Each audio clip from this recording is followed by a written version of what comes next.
여당의 민주당 역시 선거 결과를 두고 당대표 책임론을 피하지 못했습니다. 특히 오는 8월쯤 예정된 전당대회를 앞두고 친청계와 친명계 간 갈등도 본격화되는 분위기인데요.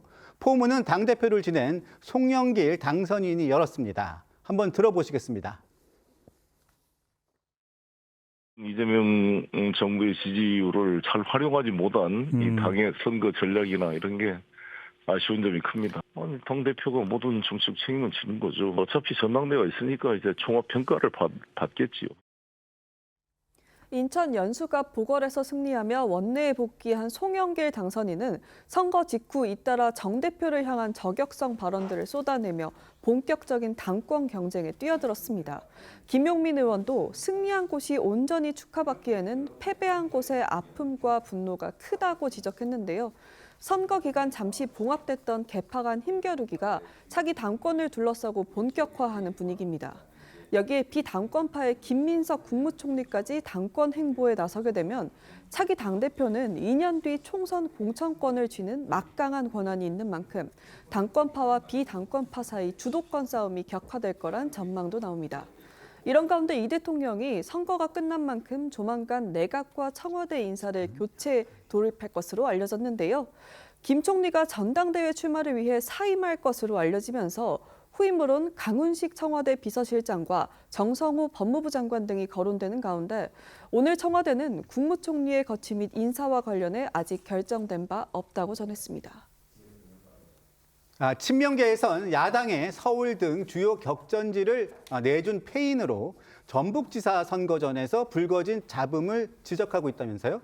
그렇습니다. 그러니까 이 대리비 지급 논란을 이유로 이 정청래 지도부가 김관영 현직 지사를 긴급 제명했고 이후 전북지사 선거전은 선거 기간 동안 유례 없을 정도로 혼전을 거듭했습니다. 이에 친명계는 이 전북이 흔들리면서 이 서울 등 험지에 쏟아부어야 할 당력이 소진됐다고 날을 세웠습니다. 특히 경선에서 진 이 김영록 전남지사는 오만한 당 대표에게 호남인이 철저히 외면당했다며 이 당 대표에서 끌어내기 위해 내 모든 것을 바치겠다고 수위 높은 비판도 쏟아냈습니다. 반면 친청계는 그 책임을 친명계와 비당권파에 돌리고 있습니다. 정청래 대표와 가까운 친여 방송인 김어준 씨도 유튜브 방송에서 김관영 지사가 선거 중에 탈당을 하고 무소속으로 출마하면 바로 선을 그어야 하는데 일부 민주당 인사들이 그쪽에 힘을 실어줬다 이렇게 주장을 하면서 사실상 비당권파 의원들을 패인으로 지목을 했습니다. 이번 선거를 총괄한 조승래 사무총장도 당에 일치된 캠페인을 방해한 발언들이 있다면서 그런 발언을 했던 분들이 자숙도 필요하다라고 쏘아붙였습니다. 또 이 친청계로 분류되는 박수현 충남지사 당선인도 당대표와 지도부에게 책임을 지고 사퇴하라고 하는 것이 최선이냐라는 말로 정청래 대표를 엄호하는 듯한 모습도 보였습니다. 자, 민주당 일각입니다.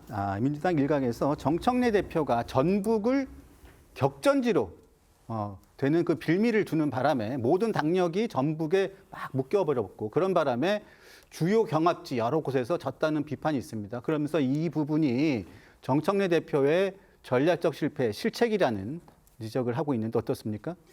일부에서 그런 주장들을 하실 수도 있다고 봅니다. 그러나 지금 이번 선거에서 16개의 광역단체장 중에서 민주당이 12개라는 지난번에 5개에 의해서 그보다 더 많은 2배 이상의 성과를 거두었다면 반드시 이것을 실패다라고 규정지을 수 없다. 사실상의 승리 아니냐 이렇게 지금 목소리들도 나오고 있습니다.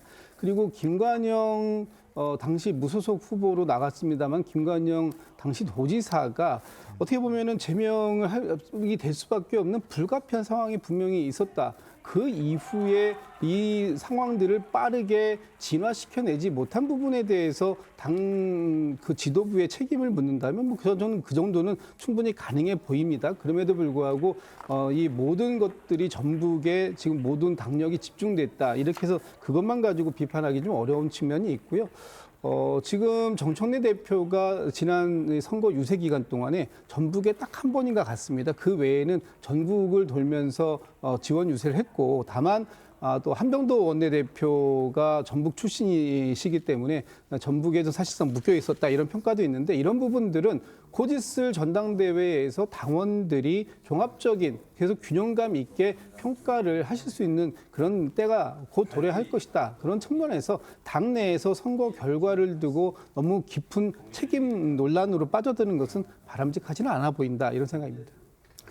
정청래 대표가 일단 본인 뭐 친청 이렇게 분류가 되는 이원택 당선자를 줬기 위해서 공천을 주기 위해서 좀 무리한 그 징계를 했다, 그 제명을 했다 김관영 전 지사에 대해서 그런 이제 분석이 나오는 상황에서 선거 과정에서 집중적으로 저 전북에 대한 어떤 지원을 가는 모습 이런 모습을 보였기 때문에 8월 전당대회를 앞두고 친명계 쪽의 당권 주자인 이 송영길 그 의원이나 아니면은 그 김민석 총리에게 공격의 빌미를 준 것이죠. 공격의 빌미를 줬고 만약에 이 상황에서 서울 선거까지 이렇게 민주당이 이겼다면은 이것은 정청래 대표의 연임이 거의 이제 확실해지는 분위기였는데 이 문제 때문에 친명계와 비명계가 또 갈라지는 그런 상황이 됐지 않습니까? 가뜩이나 선거 전에 조국 혁신당과의 합당 문제를 놓고 한번 부딪힌 적이 있어요. 그 부딪힌 적이 있고 이제 전당대회를 앞둔 시점에 어쨌든 이 전북 논란으로 친명계가 정청래 대표를 공격을 할 수 있는 그런 하나의 빌미가 되고 있는 것은 분명하고 이것이 아마 전당대회에서 중요한 쟁점이 될 걸로 예상이 됩니다.